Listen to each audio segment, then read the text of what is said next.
your not-so-sheepish host of the Sheeple Show, John LaRock and Michael Chavez.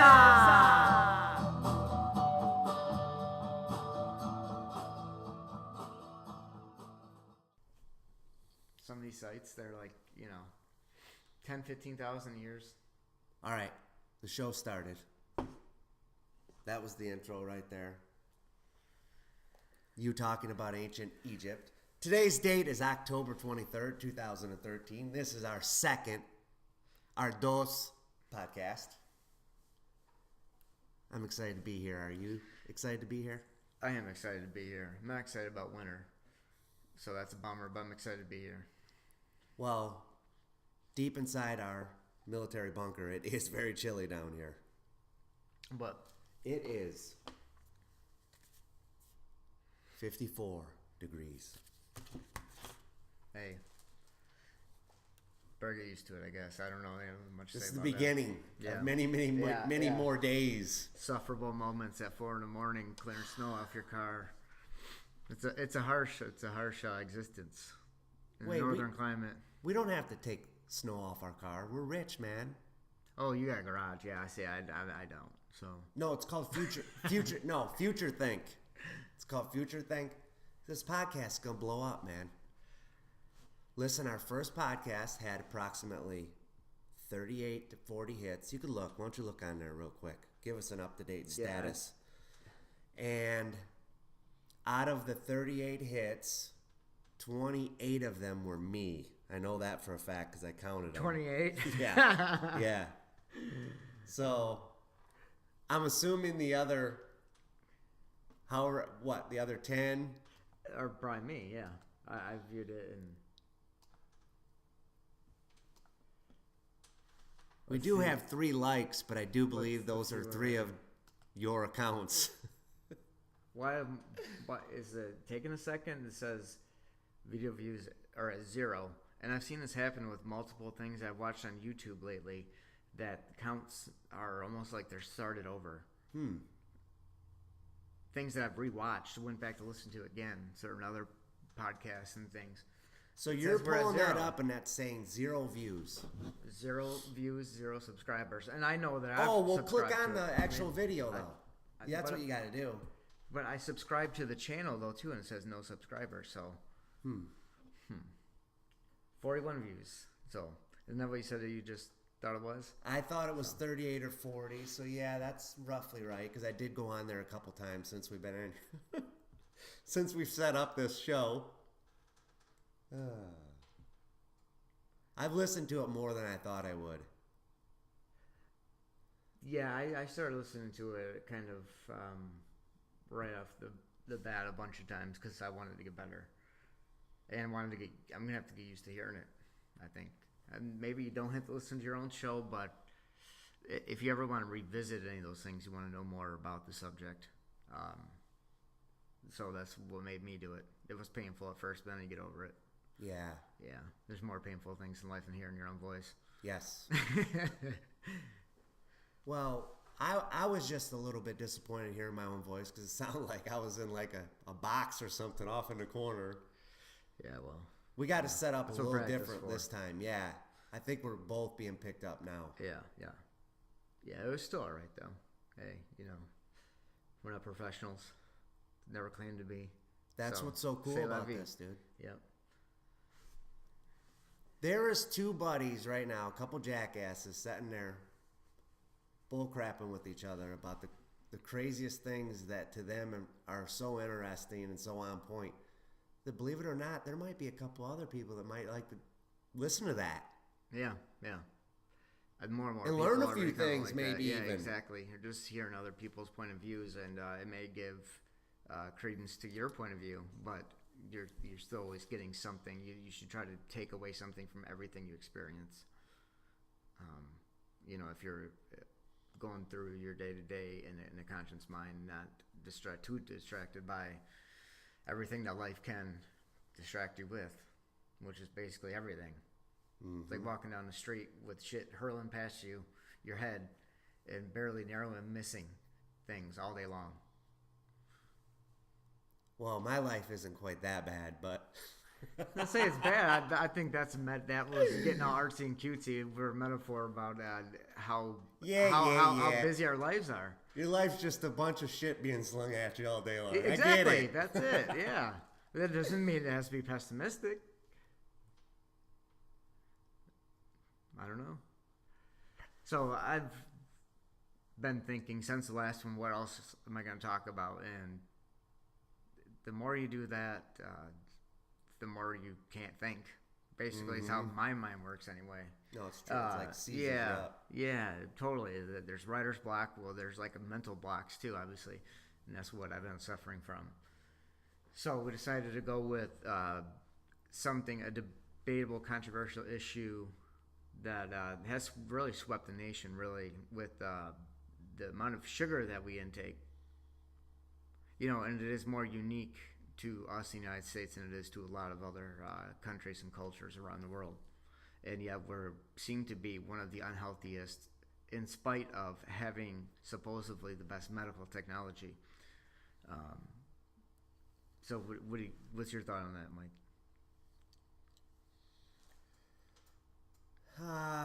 I don't know. Like you're dealing with it on a personal level. Yeah. It's like it's going to affect you immediately on a personal level because of your workplace. Yeah. And what he's referring to is the hospital of my employment is banning sugary drinks as of November 15th. What they mean by sugary drinks is, and I repeat this from a Detroit News article, sodas, sweetened coffees, sports drinks, fruit-flavored drinks, energy drinks, and sweetened tea. So what's in, however, which is ironic and funny as soon as the most interesting thing really is what they're allowing. They're allowing Diet Pop, 100% fruit juice, okay on the fruit juice, whitened chocolate milk, good if it's good milk. Good chocolate milk, rather. Milkshakes, smoothies, unflavored soy milk, water, flavored waters, unsweetened tea, coffee, and vegetable juice. Now, whether this probably would be good for people, I come from the point of view that people should be able to make their own decision on what they drink. Yes, it's the university or the hospital is not telling you can't drink it because you could bring it in, but they're just not going to promote it, which is commendable, and I see that. But I don't have that much of a dog in the fight to care that much one way or another. But the whole thing that stood out to me with this, now that I know what they're allowing, and they allow diet soda, which is an artificial man-made chemical sugar. It's bad enough that regular sugar, natural sugar, is not great for you.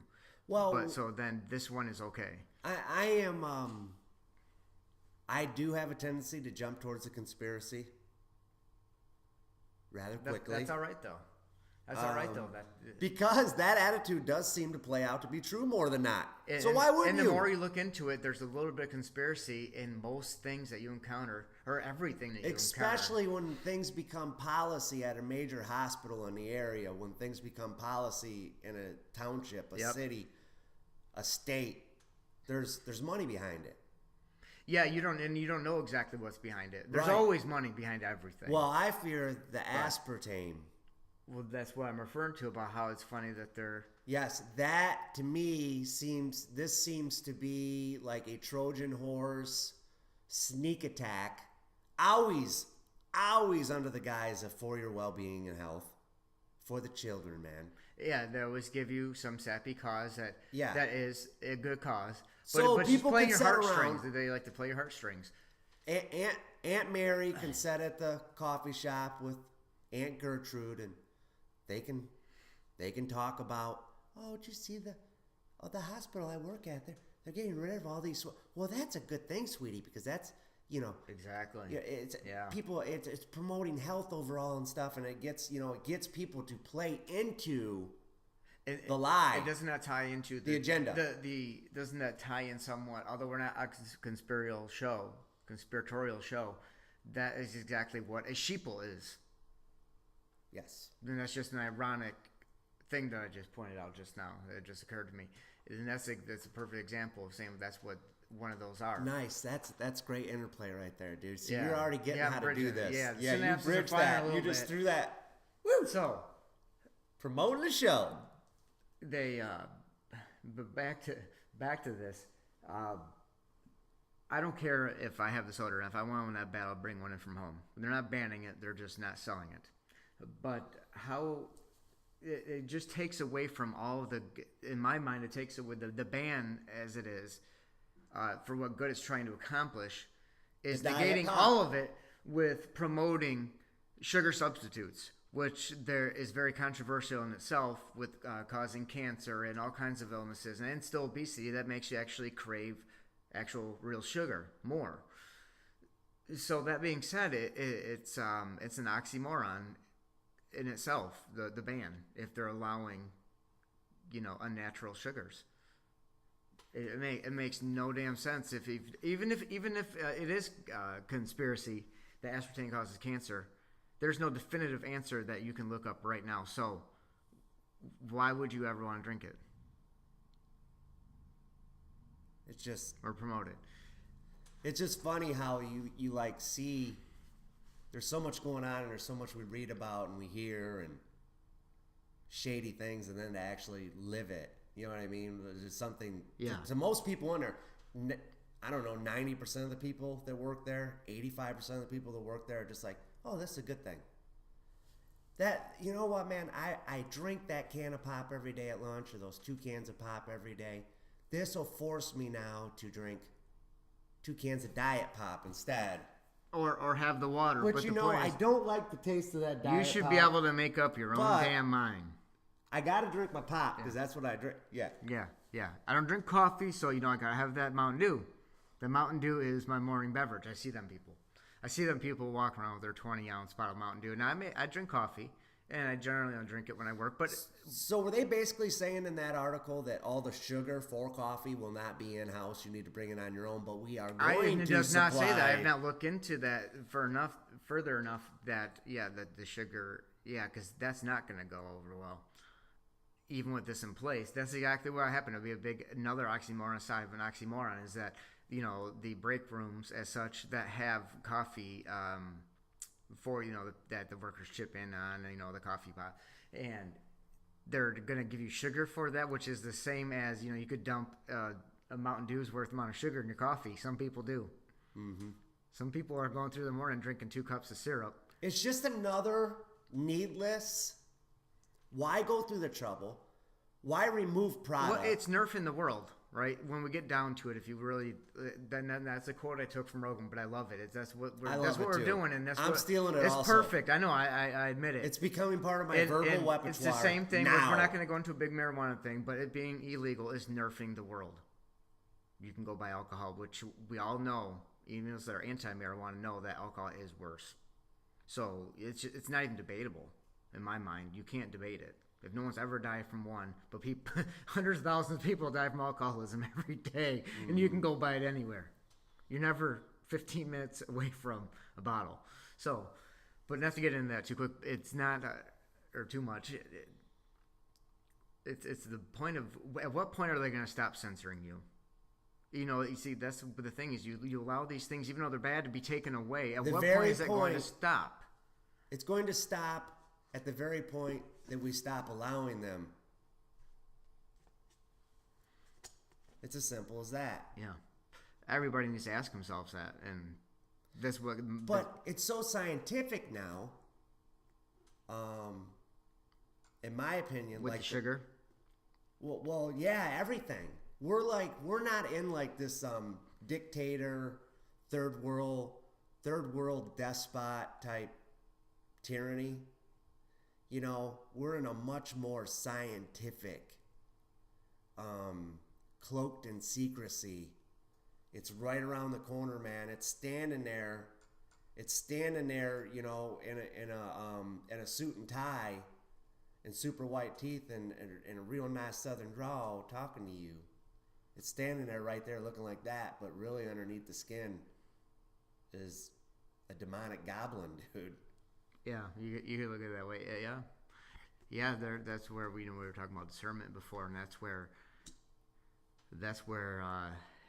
people, that's when you're going to need it, is now when things are as such. And they've probably always seemed that way to people historically, all the way back. And it's like they're now... We're open to so much information now. We're inundated and so much information with the interweb is available, that it's available, that it's hard to wrap your mind around it when you look at it from that perspective. You can know about anything, but you got to wade through all the bullshit. Well, we're in shock. Yeah. Our generation's you're right. in culture You're shock. right, and this is unique to probably our generation's It is. perspective. Dude, the Pandora's box, all these generations have had their own forms of skullduggery and all this stuff going on with their leadership. But there was only bits and pieces of it that were realized or thought about, and it was whispered, where no one it took a long time to spread. It spread from village to village, tribe to tribe. And then all of a sudden now, dude, Pandora's box has not only been opened, but it's been picked up and dumped right on our heads. And it's like, here it is. Yeah. Here you go, assholes. Deal with it. Good luck. And so we're like in culture shock, like our generation. And it is unique to all of humanity, possibly. But the kids that we have that are growing up, that grew up with their parents, they'd never known their parents not to have a smartphone, say. It's totally different to them. That's how it is. I remember being in school and there being that old crap, first computers, and being like, what in the hell do I do with that? Now, you have 2 and 3-year-olds using tablets and navigating it, better than a 50-year-old that dominating that still has a Birds. landline for a 3-year-old phone. dominating. Yeah, exactly. So maybe it could. Do you think it could evolve the human brain? I mean, this amount of technology and the information that we're inundated with, can it evolve the human, the intellectual aspect of the human mind? Can it? Yeah. Is that a possibility? If we were allowed, if we were not purposely, chemically, biologically, technologically inundated with frequencies, medically, chemicals. Yeah. There's so much that plays into all this. That this is a never-ending conversation that we're having right now. In my mind, it's a never-ending conversation. Well, it's a good one to have. I'm not saying don't have it. It's where we're at. Yeah, it's where we're at. Yeah. We're like we've just woken up out of the slumber and we're rubbing our eyes and we're like, we were in this dream where we were just skipping rocks across the stream and so innocent to the perils of life compared to what we see now. You know what I mean? And to me, it's like. It's completely different because, like you were saying, I mean, we know everything that's going on around the entire planet in a moment's notice. And we don't need to know half of it. And it's so much information. It's information overload. Anything you want to know, you can find out. You can see. You can We're attached. We are directly plugged into this new matrix now. Yeah. And I imagine this. This is how my mind sees the world, as every single thing that has atoms on this earth and a little off of it is connected. There's a tether to every single thing in this world. And so you can talk, in my mind, forever about something because you can connect it to the next thing and the next thing and why it transforms or it makes this thing different or this thing possible. Everything is connected. Well, that's very new agey where you say, well, we're all connected to the plants. We're all connected to the plants and we're all, stardust, man. But there's truth to that that's so interesting, but it gets thrown off and it gets given this label that isn't fair because it's a very fascinating conversation in my mind. Well, it's the key to everything, right? Whether you believe God created it or not, it's amazing. If you don't believe in God, the fact that everything exists and everything is made out of the basic same elements, that can be your God if you don't believe in God. It's amazing. Everything that we have and where it came from, how it's connected. You could somehow connect, like play the 6 Degrees of Kevin Bacon game. You can play that game with so many different objects and things and ideas that we come across every day. Going way deep in the what if drawer there. No, it's good though. It's true. And like I was trying to think while you were it reminded me of a Bible scripture I read, and there were certain ones that really stuck out to me where I actually had to write them down and like, I want to remember this, man. See, that's cool. When you come across those, let me know about them too. Yeah, because that's cool. That's and cool I'll have to look this up, and someone that listens to this would immediately know, because it is one of those standout verses. So I have to give it off the top of my head. I'll probably screw this up, but basically it says, "As man looks out at the stars and the vastness of it all, and looks around on the earth that he walks, at the beauty and the way it all goes together in perfect harmony, how could he ever deny that it was not created for him?" Yeah. I feel that. Now, I screwed that up. That is but you got the idea. Yeah, okay. It wasn't verbatim. It wasn't verbatim. Yeah, but you conveyed the idea. That's all that Yeah. matters. That's all that matters. I'm gonna do that all day long. It was one of those moments when I read, I was like, Yeah. It was. wow. You see, that is a psychedelic moment in its own right. Those type of things, because psychedelic is such a broad term, and I'm not going to get into that again. But you're transported somewhere else. Your spirit man was transported for a minute somewhere else. Right? Is that how you felt when you read that? When you said like, wow, yeah, was it that profound? Are you saying that it was that profound? At that very moment, I was definitely tapped into the heavenly matrix. My Ethernet cord was attached into God. You know what I mean? Where he was like, he communicates with you through those words, where it opens up this deeper understanding that you know is absolute truth. There's no denial. There's no doubt. It's just it's an absolute truth that at a spiritual level it feels like you resonate with immediately. Yeah, and it's one of those moments when you have those moments, you're just like, wow, almost instinctual. It's beautiful. Yeah, it's beautiful. Like dude. you felt that before, or you know what that feeling. You can identify that feeling. It's beautiful. As soon as you're there, you're like, this is it. Yeah. Those spiritual moments are pretty cool. It can be life changing, but we forget about them way too quick, from my experience, and you can fall back into the other way really, really quickly. Because you'll get that understanding in that spiritual moment, right? Like what you did, or those type of moments, and then you quickly forget how awesome that is, and kind of you can get down again, or maybe that's some psychosomatic thing with myself. I don't know. No, it's true, man. You could have the greatest day in the whole world, and just be on top of the world, and the very next day can't even pull yourself out of bed because it's all falling apart that quickly. Yeah. That's why you got to enjoy it while you can. You make the most. I mean, it's all cliche, but you make the most of every day. You know what I mean? There's a Bruce Springsteen song. I love that song. I can't think of the name of it right now off the top of my head, where he's basically talking about how the good days...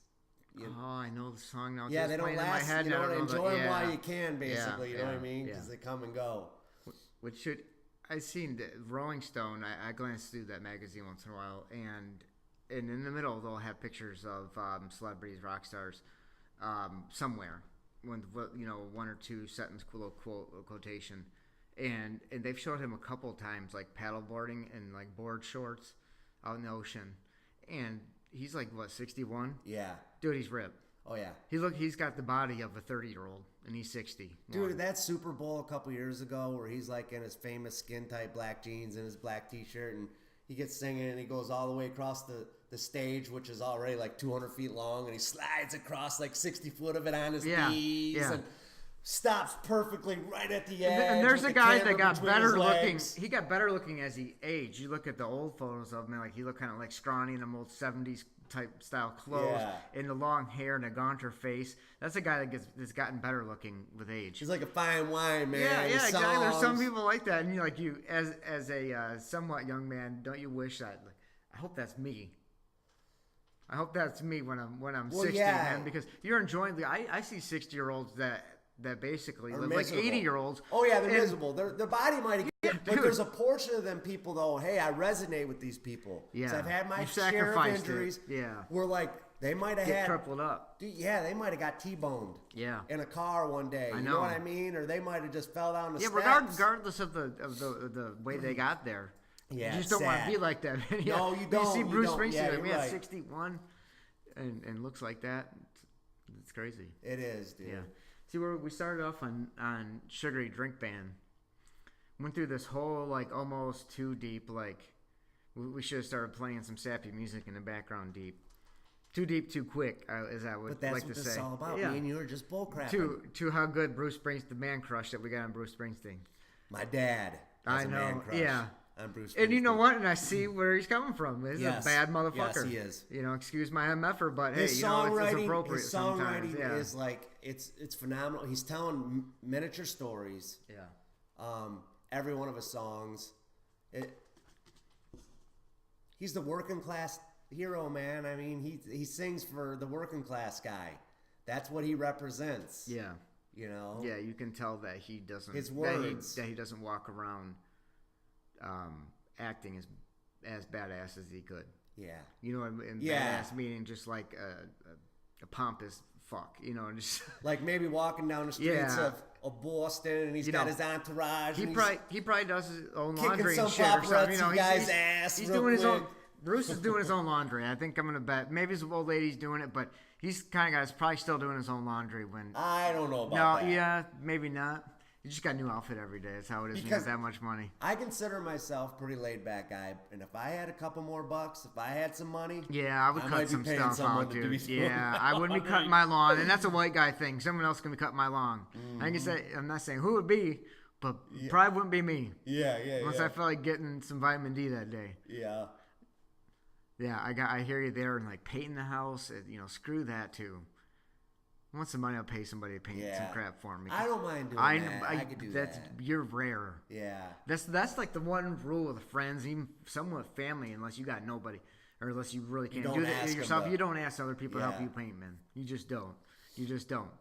I'm gonna have something going on that weekend. I'm sorry. I probably will. 9%. I was gonna try to do the garden next year. It's a lot of work. That bumps it's me a out, lot of 'cause work. I You was don't gonna seem ask like you it, as my but- friend to come over and help me hand pick all the weeds out every weekend. You got a young son. That's what they're there for. Yeah, but he already. I'm too tired, Dad. Yeah. And then man, no, yeah, mine does that too. It's like, boy, you're 4 years old. Those wheels of yours don't even got 5 miles on them yet. Yeah. You know what I mean? Yeah. You need to help your old man out a little bit here. You get it. But this, you see, there's the good and bad with this. This topic, though, to get back to a little bit, because we didn't really get delved into it as much as we could have with the sugary drink ban. I'm the only part of me that, like, I'll say it again, rather. I'm just not for nerfing the world, as we termed. It could be a good thing, but people should be left to make those decisions themselves. And then that's how I feel. It doesn't mean that you got to have it everywhere, but like maybe make it harder for people to find if they want it that bad. Just the vending machines. You're not going to sell it in the cafeteria. Yeah. You know what I mean? Because those vending machine jobs bring money too, but they're going to put other stuff in them. But is it really going to sell that much at first? Well, it plays No, in, there's just a whole lot of interconnectivity. It is. You Like know. you had said earlier when we were talking to like Bloomberg, he's doing that same thing in New York. Exactly. Citywide. Exactly. And it was a big controversial thing. They talked about that more than they talked about how many people that were killing their tax dollars across the world. Bing, bing, bing, bing. It is a huge You topic. win the prize. It is a huge topic, but That's exactly what it's all about. yeah. Yeah, that's why eventually, there are some people that I want to get. I am bound and determined, come hell or high water. Freeman Fly. Yeah, we want to get Freeman on. I would love to get Freeman on. This Neil Sanders, I've just stumbled across his work recently. I had heard him. Solo guy? Solo guy. I stumbled across his work probably like a year ago. He was on this show called Rich Planet. It's out of England. And the guy's studio is actually literally shaped like a UFO. It's like the really? corniest looking. Yeah. You know what I mean? Where it's almost like. But if you can see through that, maybe there's some good stuff in that show. Well, yeah, it turned me off just seeing the studio. But then, once I started listening to the content and the way he asked his questions and went about it, it's an awesome show, dude. It's a great show. I've watched a lot His website's really unique and nice. That's www.richplanet.com. What's the length of his podcast? Being a solo guy, how long did they average? Well, he doesn't have. He just has a website? Rich Planet is who actually had Neil Sanders on. That was where I seen him first. Okay. And so he don't have he's got like a blog and a website basically. Yeah, he does. He's got one right now. Neil Sanders has a website that is called. Oh my gosh, dude! All you gotta do is. I got it up here. But anybody that's gonna possibly maybe listen to this shit, I know. But if we're talking about him, I want to at least give the right. Neil Sanders. Oh, that is what it is. Okay. NeilSanders.com. It's Neil Sanders Mind Control. Sanders Mind Control. See, it's okay to be conspiratorial. It is, as long as with me, people cross the line when they're dead set on the conspiracies themselves instead of being listening to conspiratorial type things and having an open mind. Then that's where I'd like to be. Is still question all of that, what you hear, no matter what, at all times.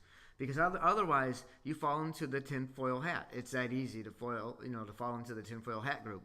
But like you begin to realize that once you start awakening to this stuff, that almost everything that's ever been sold to you through the television or through some type of media is almost all of it is literally a magic trick. And it's mind control. And I believe that. I believe that conspiracy. And that's why you're going to love this guy. You need to listen to him. I am going to shoot. I don't know how to do it. We just started doing this, dude. I don't know. What do I do? Find his email, send it, say, listen, just send it to him, yeah. I've got this new. Me and my friend have this show on YouTube. You should see if he's on it's Twitter. It's called the Sheeple Show, and man. direct message him or something, or just send him an email. Listen, we've got 3 followers. All 3 are ourselves, and one of our YouTube accounts. But we just want you to come on and talk about yourself, talk about your book, because this dude, so you're gonna love this guy because he gets into how the media, like the news and stuff, is controlled and stuff. But then he gets into things like Jim Morrison, and there's been a lot of control through rock music. How Jim Morrison's father was like this high-ranking general, and he was actually one of the generals that was part of the Gulf of Tonkin. Oh, okay. Okay, so not just a general, but someone that's part of like one of the biggest false flags that caused hundreds of thousands, if not millions of Vietnamese to die. That's certified. It's fact. Now, I'm not saying his dad was part of architect. Designing that, but he was somehow affiliated with it, according to this guy Neil Sanders. It raises flags, man. He gets into stuff like that, dude. And, it's a different perspective. Truth is crazier than fiction. His realm that he talks about and gets into, has researched, has read the books, has been there, done that. He's like an investigative journalist in a lot of ways, dude. And then has the oratory skills to give it out through YouTube and other media sources in like a way that's like, man, it's captivating, man. It is, honestly. Because you can, if you have some discernment, you can smell out BS pretty quickly with some people. Yes. When you start looking into this, you're like, oh, geez, no. This guy, to me, he's got his own niche, dude. That's just right now it's gonna fit in nicely. Not as well known, but he's soon going to explode on the scene because he is that badass. He'd be great to have on then. Yeah, and you just gotta email these people. Like I tweeted and ask him. I tweeted out to Rogan. Now he's got like over 1 million followers. So Come on, he's Joe not Rogan. seeing it. He's not you seeing it. Know I you want? I just wanted him to retweet and I gave the name of the show. Just retweet it. Yeah, but he would have to listen to it, dude. He can't just retweet I know. the Sheeple Show because it's so far-fetched out there. I just said he has over 1 million followers. It wasn't going to happen. But my point was, you just never know. You just send that guy an email. Yeah, you're trying. Yeah, exactly. You're trying, dude. Out of every just stumbled way through that. Yeah. That was tartar sauce for a minute. Out of every 100, people that you ask or that you try to connect with, maybe one's going to tell you, but at least you're going to have one. Yes. That's the point. So, that's who I want, and I want to get Freeman. Got to get Freeman on here. And when we do get him on here, I'm going to say, Freeman, you need to come stay at my house. Well, yeah, that's gonna go over well with the old Well, lady. we'll work on that part of it. Trust me, Freeman. I have my ways. Dude, I'll like you can give me like a list of your favorite foods, man. I'll stock the fridge full of PBJs, whatever you like. He'll have the Vaseline nice and warm in his hand. I was even thinking, I was like, dude, I'll let Freeman, man, give him the keys to my car so he's not driving his van to Ann Arbor.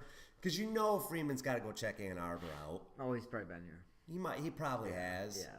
I mean, I don't know if there's like some type of Masonic architecture or scheme going on down there where he could decipher it. What about the Masonic all of a Temple? sudden- The Masonic Temple in Detroit. Well, yeah. He could check that That's out a for well-known sure. temple. It is. You're right. That would be something for him to check out. That shoot could be an some video. excuse. See, there's there's that's the the bait. lure. See, yeah, Freeman, check this out, dude. Yeah, Masonic let's Temple decipher Detroit. this together. Yeah, because he could do like a I little listened to video him for a clip. long time, and he's as open-minded and free-minded as you get. He's a hippie, and Yes. a very, very cool one, and really good perspectives on things. And Listen, dude. he gets real deep. I've people. never met this man in my entire life. But I've listened to him where like I would literally invite him to stay in my extra bedroom. I would go to work. My family would be here alone with him for a few hours before they leave for work. That's how much I trust him. Now, I could meet him in person and I could totally change my mind. I mean, he could come here. Oh yeah, if you get a vibe off me, you're like, get your bus, get in your big fucking bus, and get out of here. He's got a big Bowie knife tied with Like leather the Turtle strap Man, there around his his name's Thunder. calf. That's named Thunder. Turtle Man's got this big knife and his name's Thunder. So anytime he's got to do a show outside of Kentucky where he's got to fly, he can't take Thunder with him. Ernie, Turtle Man, you don't got Thunder. Oh man! I watch it because it's fun with the kid because she likes animals and stuff. And What this are you dude talking catches about? Turtle Man. Oh, The Turtle show on Man. Animal Planet, dude. The guy, it's real. It's that crappy TV that we all rip on, but you can tell this guy's real. You know what I Yeah, mean? They're yeah. making a parody out of him, but he's so lovable that it just works. Yeah. But my daughter loves animals, and this guy, he catches them barehanded. I see him catch a bobcat with his bare hands, dude. Bare hands, and shoves it in a cage. He's got a buddy. Oh. He's got a buddy named Squirrel because his hat's got a couple squirrel tails hanging off the back. Now, And a then the other squirrel one's make believe, or is that for real? Watch him one time. You tell It's me. for real, huh? You tell me. You tell me. Now somebody could pull this act off, Yeah. but seeing some of the bullcrap, it doesn't resonate the same way that some of those real. You're bad able ones to do. cut through the. Yeah. He's really catching those animals. You can see him catch some animals. So you're not going to make somebody up like that. That's just going to grab a fucking coyote or a bobcat by the tail and shove it in a gunny sack, dude. And that's what he does. He goes in the pond just to catch it, to catch these big snapping turtles, and you don't know where you're reaching, and if you grab the wrong end, there goes your hand, there goes Right. your fingers. He don't have any teeth in the front. He don't got running water. It shows him how he gets ready in the morning sometimes on the show. where he Yeah, goes you're out. you're not like some producers coming up with this great idea and he's getting one of the Baldwin Those brothers. producers aren't that He's like, smart. First Listen, of all, you're giving too much. You're the credibility. redheaded Baldwin brother that Yeah. nobody likes, dude.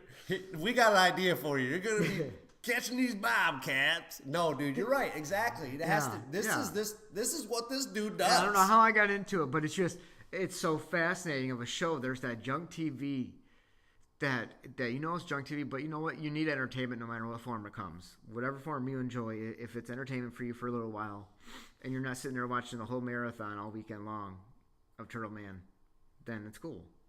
Like everything in balance. You can have a little bit of anything that's bad for you as long as it's balanced with other things or, not use too much, then it should be all right. Like that junk TV. Like Now- that's not mind. What I'm saying is it's not. We were talking about that mind programming through television and such. Well, I think that happens when people get wrapped up in they become the sheeple of the entertainment industry. Yeah. And you're more worried about in talking about the Kardashians than you are about things that matter immediately around you and affect your day-to-day life. different manipulation techniques that are used in entertainment industry, and how that Well, like Miley Cyrus. yeah, how it looks so obvious that it's a controlled situation. And that we seen it happen with the Britney Spears thing too, where they say she cracked. That's when she went and shaved her head and did all that. And I hate pay attention to any of this sort of thing or giving any shining a light on the Miley Cyrus thing at all, because like that whole idea I despise at the core of me. And how much attention how much people's attention of people that it attracts, and how much people get into it. Or that's all that's fed on, like the news, the mainstream news sites and shows. Like, who cares? There's so much going on, and they choose these things to focus on it, and it has to be on purpose. It doesn't make any other sense than as a distraction. It's like a live unfolding magic trick, manipulation. That's why Freeman. That's what I love about him, because he gets all into that. He cuts a knife right through it. And he's probably been instrumental in teaching both of us that sort of thing, or let us seeing that sort of light. And I don't at least follow or believe every single word he's saying, but he enlightened me to the idea, and then I made up my own decision from my own life experience. And that's what we all do: is you take in other people's opinions, you relate them, and interweb them into who you are and your life experience, and there's your own opinion. Well, and not being a sheeple. Like some of his older podcasts, I've listened to every one of his podcasts. I've listened to a lot of them 2 or 3 times. There's been a few I've done that. Every time one of his new podcasts pops up, when I plug my iPod in, I'm all pumped up. Yeah, but like it had to be at least 6, 7, 8 years ago. I don't know, a while ago. He was breaking down how like these fireballs were entering into our atmosphere, and when they did, they would give off a sonic boom, and like it was openly being discussed in some of the mainstream media. Yeah. And there was like this wow factor from mainstream NASA type personalities, and then it quickly gets covered up, and he gets into all that. They give a bunch of dubious reasons. A bunch of dubious reasons are thrown out, or what it is, or what it could be, and then it gets forgotten about, and it kind of gets hushed up and buried. Well, he breaks all that down and predicts there's going to be bigger events, and the depths he gets into, breaking that down, and the angles he comes at it from are, dude, they're unique. Yeah, it is. Yeah. It's like opening up like a really, really good sci-fi novel. But I'm not saying it's sci-fi. It's just he's almost like a futurist. He almost through deciphering, understanding like their magic code, and having like a background in magic and dabbling with it, and a lot of the stuff that he talks about, he's experienced, And I read another thing, and he gets a lot into the symbols, the modern day symbols of a lot of our companies and corporations. And I just read something on Twitter, and I wish I could remember the exact number, but it was something referring to Tyler age kids can recognize it, and it was an astonishable amount of logos. Corporate logos by a certain 3-4 years old can recognize a couple hundred corporate logos. That's more powerful than what it sounds like if you got deeper into it, because of there's some kind of coding to humans that there are certain I think symbols that trigger certain parts of the brain, or it triggers something. Oh, absolutely. And and this sounds so. You don't hear it discussed a lot at the water cooler at work. No, you don't. So there's watching my son, who's he's 4 years old. and the way he plays. The way he plays directly correlates to me allowing him to play Angry Birds on my phone, to drive a little Jeep and avoid rocks and do little jumps and stuff on my phone. So when he plays with his toys, unless I initiate it and interject, maybe all kids are this way. I don't know. To me, it seems like it's a program. He'll take all of his trucks and he'll line them up in a perfectly straight row. And then he'll grab the bigger size trucks and he'll line them all up in a perfect straight row. Then he'll grab the biggest trucks and he'll line all them up in a perfect straight row. And then he'll go grab his guys and he'll line them all up in a perfect straight row. And it's I don't know, it's almost like it's programmed. Like, I know that sounds crazy. Like there's a fallen order mentality that's it's you have methodical. To line them up. Yeah. It's methodical. I don't know. It's too, like, there's not a lot of too choreographed. Yeah, it's not a lot of creativity there. I have to interject the creativity with them. Where I'm like, why wouldn't this guy be over here? Yeah, okay, cool. Yeah. You lined them all up straight. They're on the highway right now. Now we got to put their load on. We got to put the rocks, and they're gonna haul this and that and take it over here to set it all up, and then I show them how we need to move them from A to B, and and then he'll go from there. Yeah, you gotta get him started. Yeah, you gotta get him started though, and that's where parenting is so important nowadays, as much or more than ever, because technology is a huge. How do I keep my iPod, where he can play a game on it, out of his hands when I look over at his mom, and his mom's, answering emails and doing some of her work for her job on her computer? Dad has his laptop open on his lap, checking out his fantasy You need that football, personal connectivity. Reading an article. Yeah, you need that personal interaction. Yes. And one of the best ways, like if your child, it seems like there's something bothering them, or I don't know, you just get a feeling as a parent, but I found that a great way is to sit down and color and draw with your child, and every time I've done this where I've noticed where there's something bothering my daughter, she's on her own. They use it as a mechanism to open up to you because they get relaxed, and then I learn what someone said that hurt her feelings at school, and then we can talk about them. But if it's something that's going to be talked about in the walk home from school, it's not happening. Right. It's not happening when it's forced, and that's a great way to, you got to use that time that you're playing with them, where you have their attention, you have their trust, and then you can get in there and help with that program, that good program that a parent is supposed to be part of. Mm-hmm. Yeah, that's where technology could be dangerous right now, is having too large of a part of everybody's life to where you lose that connectivity that you're supposed to have with people, being in a social group. Most people have admitted to, like, being in an elevator, looking at their phone to avoid eye contact or conversation with people, not only in an elevator but in other social gatherings.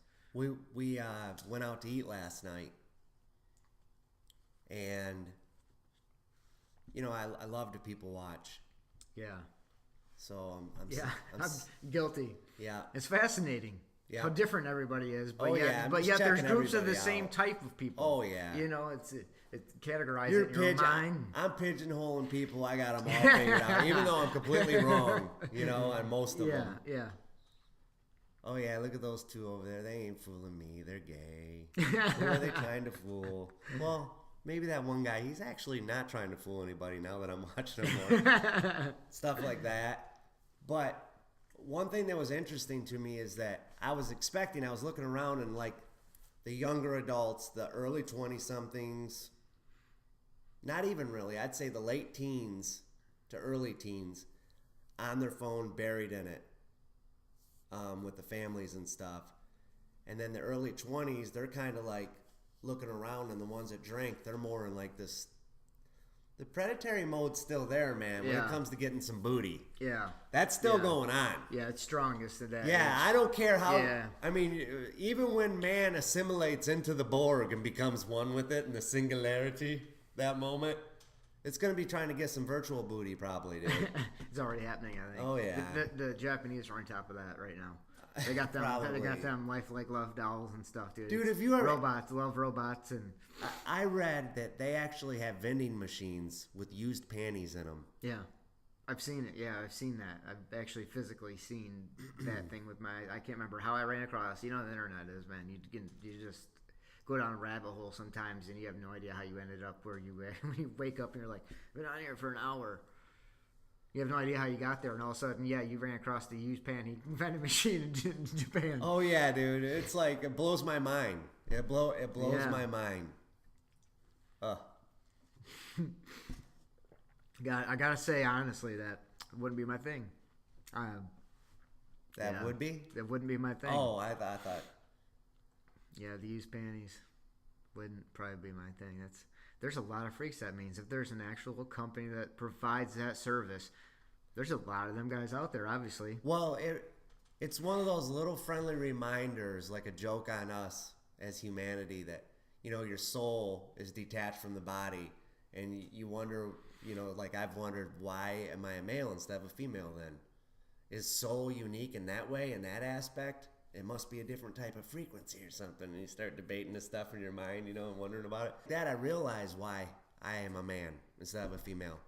Because if all it took was for me to touch cotton in my panties, or have a couple little dribble libs of some urine, and then I could sell them things in a vending machine, stuff some vending machine. Yeah.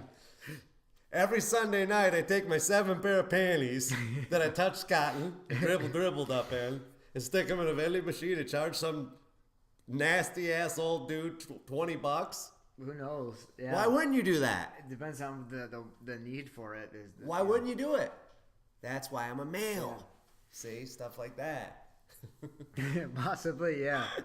Yeah. It's a little gender biased, but there are majorities. There's always going to be one or the other, one and the same, male female type things. But generalities are mostly true. They're fundamentals, man, and that's the difference between those guys and women too. Is we understand that we're not going to change them when we marry them, and most of us, I think, understand that we're just fundamentally different. And so there's things that aren't going to change. We're content with it. That's why, guys, I think most of us are much more laid back on relationships. And then on the other hand, feel like we don't do anything right because women are so much more emotional. We're not. And I think a lot of them don't kind of realize that how different we are when it comes to a lot of things. It doesn't. I don't think I come off as being sexist. That I just look at it as being human and recognizing There's patterns. definitely differences. And they're good. That's why we're different. That's why we're compatible. That's what makes us eventually be one. Are those differences and making up for each other's. Most women, they think, why does he want to spend 5 hours out in the garage? He's out in the garage for 5 hours.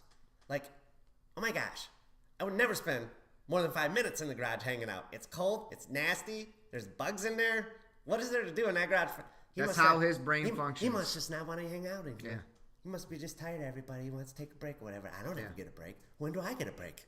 What must be nice to get a break. There's plenty of those. Yeah, that's a perfect archetype. Yeah, that is a very recognizable archetype that you just. But the reality is, a example man, he likes, we like to tinker at times. You know what I mean? Whatever it may be, dabble into something a hobby of ours or whatever. And they do too, I guess, to a certain extent.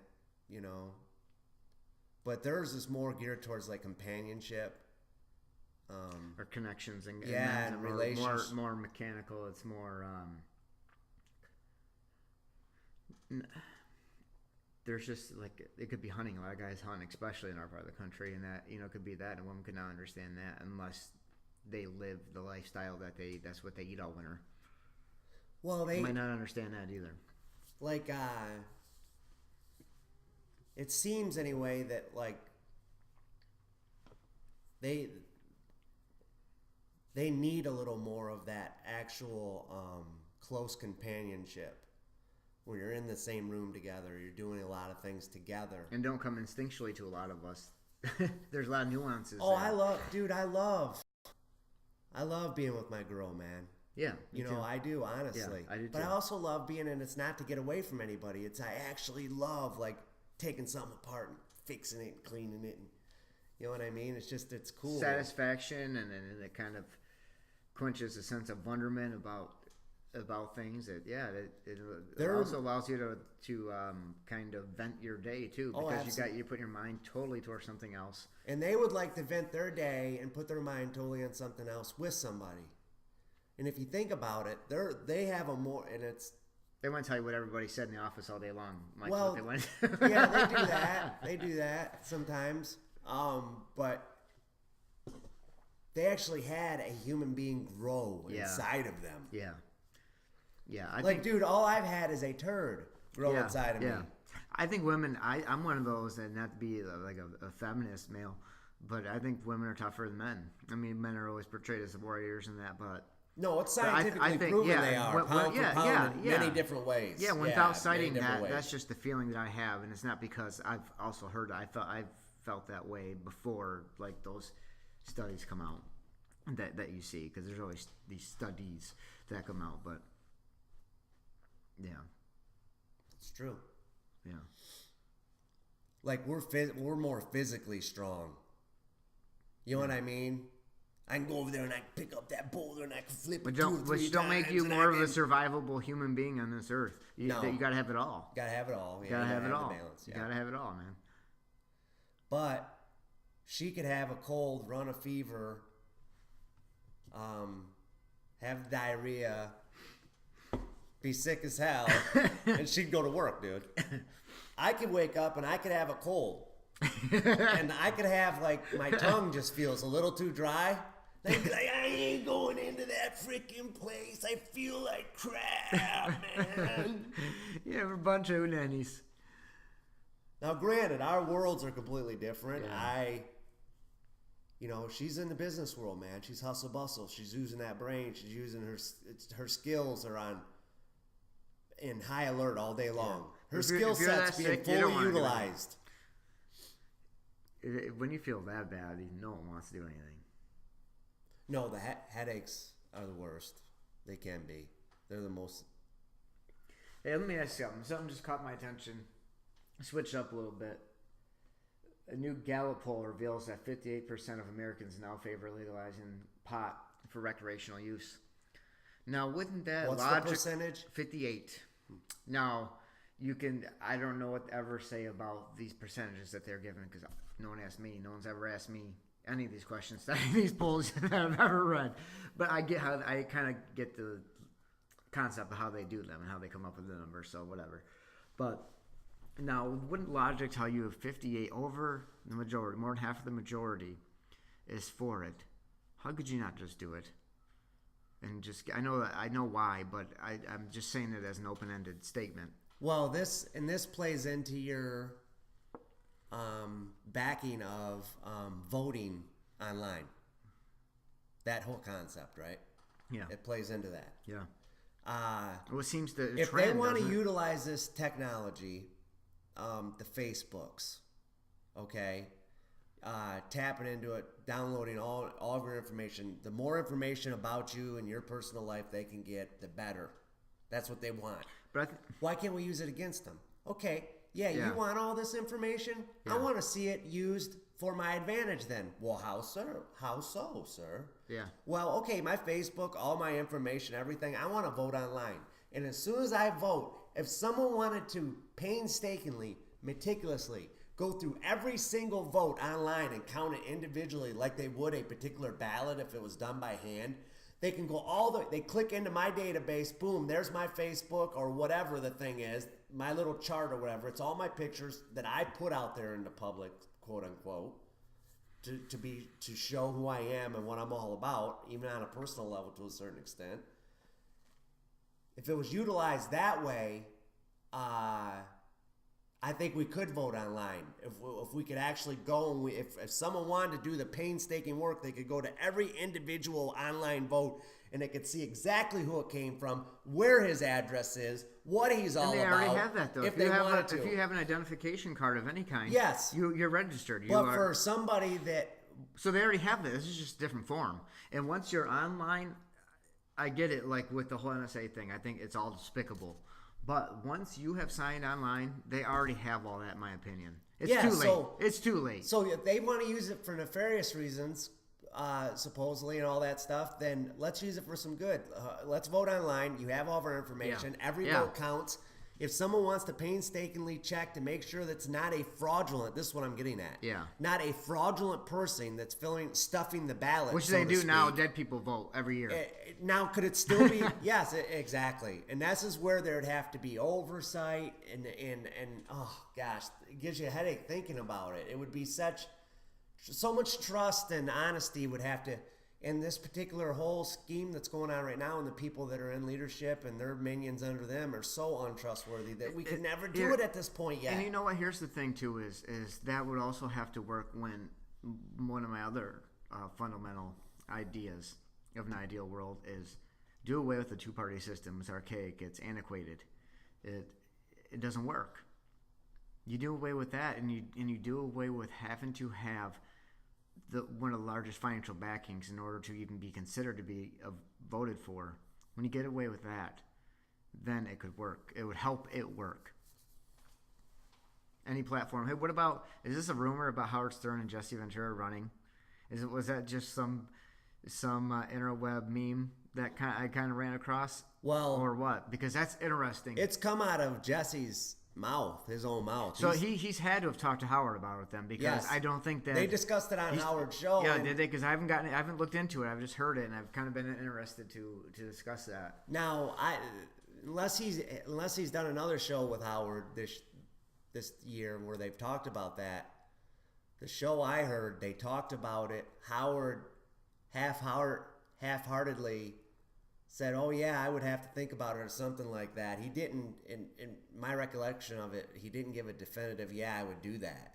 Yeah. But I've heard Jesse talk about it quite a bit ever since then. Jesse would run with Alex Jones has been pushing for president. He's had a couple of pushers. Yeah. Jesse says, he comes right out and he says, listen, because people say, "Is this true about you running for president?" He's like, "Well, yeah, I'm thinking about it." He basically says that he would never rule it out. If it was exactly my way, this way, then he would do it. This is what I've always heard from him in the past. And then they try to discredit him with Howard. Now, nothing against Howard. But I don't think it's discrediting. No, because look Howard at these fucking clowns that we got now. Oh, you exactly. can't get any. And fucking Howard sadder. is smart, dude. He's a bleeding heart liberal, and that's where everybody's gonna have a problem with him. Is because he's considered bleeding heart liberal. I think Oh, you think that's like the label? I think that's the label that he's got. Yeah. But you know what? It's not a bad thing either, because Ventura isn't. Now, the most dynamic team that you could possibly think of, wouldn't they be opposites in fundamental things, but yet cordial enough to work through them together? Well, that's because then you are portraying the public more as a whole rather than these pockets of people. That's where Who the hell did Mitt Romney appeal to? Nobody. Nobody. Well, such a small group. Yeah. Utah. Yeah. Utah and the Chihuahuan Desert, Mexico, where his daddy's from. Connecticut, Wall Street types. There was a certain type there that And there shouldn't be labels. The labels suck too. I hate labels in life for the most part, and that's the thing. But that two-party system, I don't think that's a bad thing against Howard. If he's considered liberal or whatever, be willing to hear anybody out, because what have we gotten so far? Nothing. Lied to, and like forever war. We're right now people we're looking at forever war.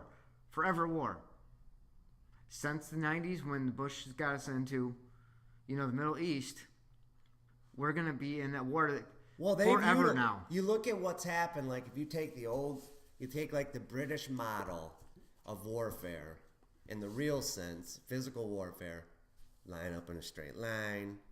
Everybody's gotten ready, fire. Everybody stand there, ready. Yeah. You know what I mean? And they all fire each other, and then half the guys, every other guy falls straight back over with the bullet lodged in their heart. You know what I mean? And then the next guy has to load, and it's just they come over here and they try that stuff, and we learned very quickly the Indians were jumping out of trees. It's guerrilla warfare. We're laying in ditches, had grass covering their body, sticking feathers in their head to look like a wild turkey laying there. You know what I mean? The tactics changed. So when they came over here picking a fight with us because they've never been defeated, they're the most powerful army, in modern history. And they're like, that's not fair. Be like, okay, we both got guns here. Yeah. There's. We ambushed them. Yeah. Guerrilla warfare. Yeah. That's where, the Indians mastered it and passed it on to us, and we were already killing machines to a certain degree. Well, we had guns. So you look at, they were guerrilla warfare with spears and axes and bow and arrow. you look at America right now, and it's like through Wall Street and our political financial systems, like an old oligarchical hierarchy. There's only a few people that are at the top, and then the minions under them have a little better. And you know what? It's not serving anybody any good letting these fuckers have these free rides until they decide they're out of the game. They're too old to be part of the game. Like, you need out of there. We need fresh blood in there a lot. Well, a lot there. It needs to be a conveyor belt. I know, but in an ideal world, what we're saying, it conveys to the doing away with two-party system. How can you have, what is there, 300-something million people in the United States? Isn't something around there? 300 million. Yeah. So how can you just, whoever they are, they throw out these two fuckers, and then they're like, one of these guys are going to represent all of you. It's too big. It don't work. It doesn't work. It's laughable, in my opinion, how it's done. And it just ramrodded into American public, and around election time, how stupid people get in. You'll get a dude that has that's for Romney's got Obama bumper sticker.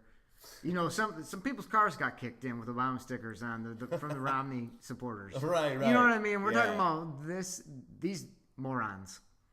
You're a moron in life. if you're that guy. Yes. Don't piss in our gene pool anymore. No. So, but to get back to how can you have one person that represents? It's just something drastic has to change. Yeah, and they're holding on to these last few chains of empowerment and tyranny and the thumb that they have us under. That's what it feels like, and it sounds conspiratorial, but that is exactly what it is. That's exactly what it is.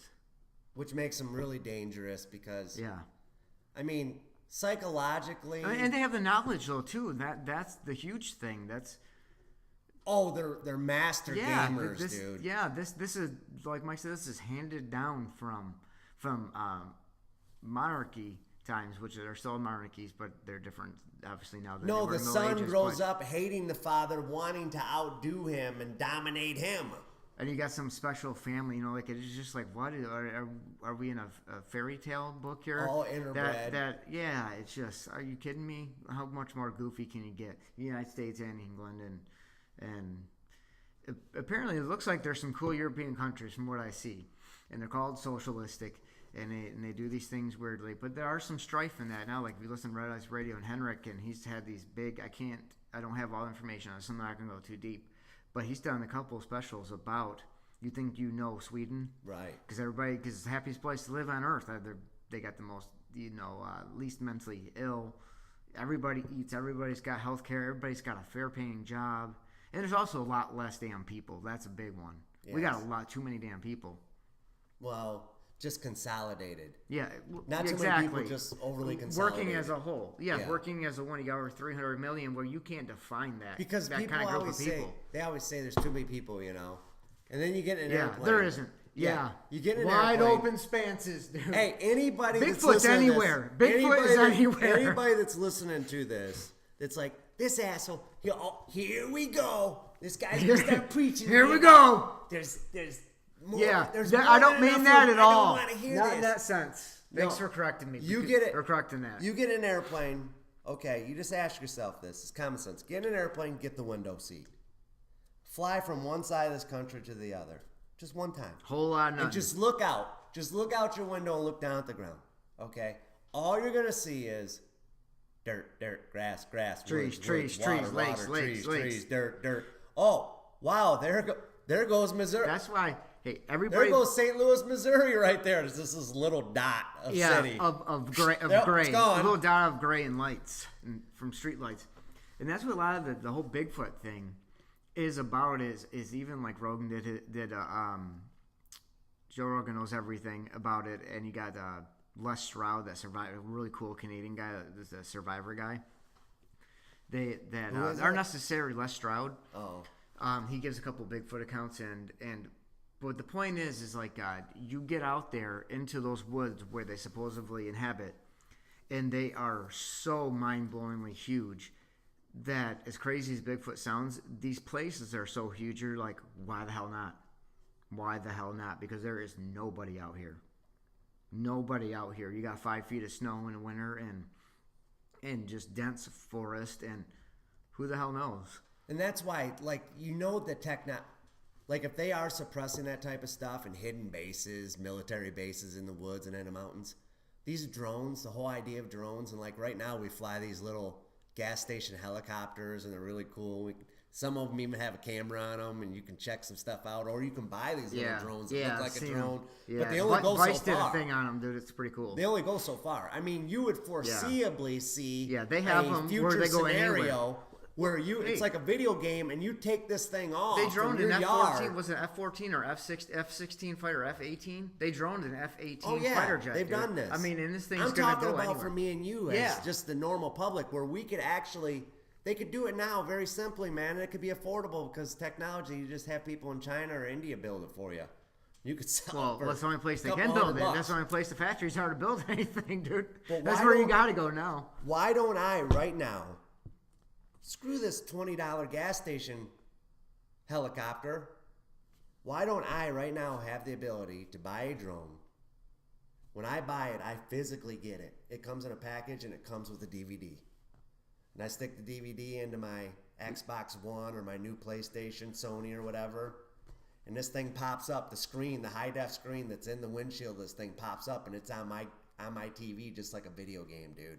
And I, using my Xbox or my PlayStation controller, I fly that thing. Well, first of all, you're throwing something in there that's unneeded. They do that with smartphones now. They control the drones with the smartphones. That's all you need.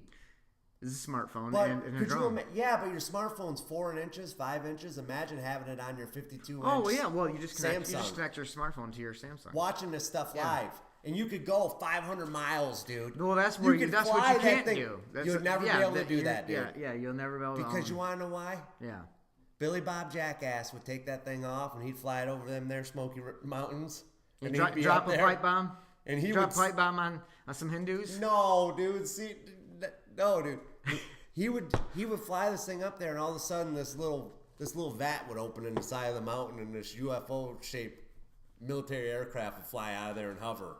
You know? Yeah. They never want people to fly. They want to keep you. That thing can go 100 feet. Yeah. You can fly it over to your neighbors, peek in their window. That's all you get. You ain't getting no more than that. That's all you get. Go peek in your neighbor's house. Just don't get caught. Oh, crazy. I know. Yeah, we live in a crazy world, man. So it'll be interesting. One of the most recent internet hot topics is that they're going to basically start taking some funds away from the welfare people. They're going to reduce their monthly dole. Well, the EBT card's not working. Well, now they are, but they weren't for a while. But they're just giving you a taste of like what that. Yeah. Sort of, and I think I got hyped up a little bit at first, but it wasn't going to take long before the shit did hit the fan. I think I got hyped up too much about people gathering around in crowds, getting angry mob type mentality because their government assistance card wasn't working. But it doesn't take long to get there. You have roughly 90 million people in one form or another on food stamps. You have 30 million people that completely depend. Yeah. Where their whole existence and livelihood is the government making sure they download the electronic fund into their little debit card so they can feed their family 4, 5, 6 kids. Yeah. That's how they live. Yeah. All of a sudden, you shut that off. The first day, it'd be a little rough. What they got to live for if they can't The eat second day, or can't give their you're looking child a at future. your kids and you're realizing that the way you feed them, the way you put food in their mouth, and You're keep gonna do them what you warm gotta at do. night, You're gonna do what you gotta do. It's done now. You got to do what you got to do, though. 30 At that point, that's where you're going to have people that are going to set aside their morals because they got to do what they got to do. people I know it's a lot, man. That's more than most Fully countries. dependent. That's more than most countries have combined as a population. That is a unorganized, untrained, lethal military force, dude. Oh, come join our army and you got what Just you're it gonna would need. just Yeah. if you wanted to create chaos in this nation, if It's a you backup. wanted to It's burn like the cities down it's one of their from within, backup. It's one of their backup plans. It's from in their within, arsenal as a backup plan. Yeah. If you want to burn it down from within, dude, That's a good point of and view. get the that fire could happen. started. Yeah, it sounds crazy, but does it really? Because it really isn't. now that crazy you've got the of an guy. option. You've got the guy that believes in that there's too much corruption and that things need to be scaled back and something needs to be done about it. But they're that's about as far as they go. They get it. They realize it.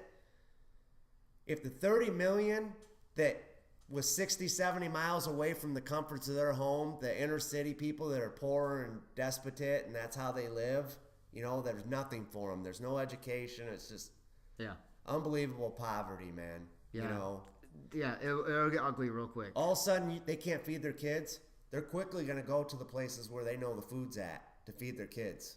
And it's going to be by any means necessary. It's human nature, and that's not demonizing now that at all. guy that before was saying, there's too much corruption and the government needs to be scaled back is going to be begging for the military to get on the streets and to save them.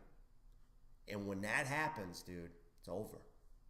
Because martial laws. They're never leaving. Yeah, it's a good way to implement. They're staying in one form or another. It's one way that they can implement martial law, and we all know That's our just wonderful so scary president. to think Yes, about, isn't it? It is, and what's sadder to think about than that is scary, is all the money this country wastes that you could build a support system for the infrastructure of this country of people like that would allow them to gain skills to get jobs and feed them. If with some of the money that is wasted on war and such, where these an infrastructure could be built so that we don't make people like that in this country anymore. They're not going to exist because it doesn't allow them to exist. The only reason they exist is because they weren't allowed. The only reason they're in the position they're in, I should say, the only reason they're in the position that they're in is because they had no choice, no chance, dude. Yeah. It's a crapshoot. It's an impossible. Life is a crapshoot of the dice. Born in a hole, and it's the walls are so tall you can't even crawl out of it. Only the super minority do. Yeah. It's pathetic, dude. That's what I'm saying. When I was talking about cutting 85% of the government, when you're cutting 85% of the military, we could still have the largest military force in the world. That 85% is trillions of dollars. What could that do to change the whole dynamic structure of a country? Dude, even if we spend half of that money on fixing instead of breaking, huge, man. Yeah, but they don't want to do that. They don't want to do that, and that's why guys like you and I can come off pessimistic or, so conspiratorial minded. Is because of that. Yeah, because it does. It's such a. You look at it and you're just like, man. Life's beautiful, but it's just as ugly on the other side, too. Yeah, these idiots, these morons, these scumbags are ruining it for 75% of the population of the earth. Yeah. It could be that. It could be, dude, it could be a futuristic Jetsons type deal by now, dude. You know how many billionaires there are that are just as unhappy as maybe I am? My current state of what I need in my life. Yeah. So the money thing, it is one of those truths that will never change. Money is the root of all evil. So the love of it. Yeah, the love of it. Yeah, exactly. Because it's those ones. Because money ain't evil that to control you. It all. Yeah, it is. I mean, life would be so much more simpler without it. I don't think it's necessary. I think it's an ingrained part of culture. It's a cultural thing now. And it doesn't have to be. It means nothing. It's ones and zeros, and it's some paper that's worth nothing. And it's traded every day on Wall Street, and markets are made and broke by these numbers that are going through the air, these ones and zeros. That's what we're talking about here. How crazy. That concept is so crazy. Physical money never actually lands anywhere. It's just these ones and zeros of computer code that represents money. that's floating around in the ether. It's a genius scam, isn't it? Yeah, it's the biggest pyramid scam of all. That's why I could easily say that I hate money, and I do say that I hate money for that. What it's done to humanity, it's not natural. It's not natural. There's enough resources, to support everybody. Like the very first bankers, from what I've heard before, Like the big ones, like you're talking about like J.P. Morgan and like how it all started was like way back in the day where everybody had coin, silver, gold. You were rich by the possessions you had. yeah, and what is that metal? Why is it so special? It was just Somehow it had all gotten to that contrived. point by then. Yeah. And like you wanted to travel from A to B, and you were going to be in this caravan, and it was going to take you a month to get to this other city. You're going to be out there for the taking. Where there's going to be marauders, and there's a high likelihood someone's going to at least try to rob highway you. robbers. Would they jump out of trees? So what they would do is there would be one of the mayors or regent leaders or whatever in that one city would take the possession of your precious gold or whatever you wanted when you got to B. Mm-hmm. And he would write it all down on a piece of paper, and he'd send a messenger to the leader of the next city that you were going to. And when you got there, you got 30 pieces of silver and 40 pieces of gold and this much credit towards what you needed while you were there. So you didn't actually carry it on you. See what I'm saying? Yeah. It's they're all what if scenarios. What if you could change all this? But it's also deeply grained that it won't be in our lifetime if any of these things change. Or it could be the way they actually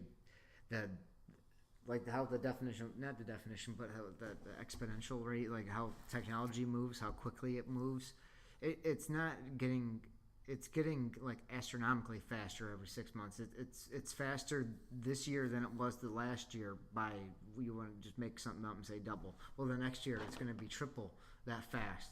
So we're going to see some crazy stuff by time we're, in our later years. If we've seen this much already and it just started. The internet wasn't even, it was first in the 70s, 60s. When it first, the crudest version of it was where it took a building, a computer the size of a building to transmit, messages. But it just, I don't know if any of this is going to be possible to change. But at least the thought's out there. Put it in the conscious ether. One shot across the bow, man, from a solar flare, buddy. And it'll all change instantly. Yeah, you're right. Yeah, exactly. Yeah.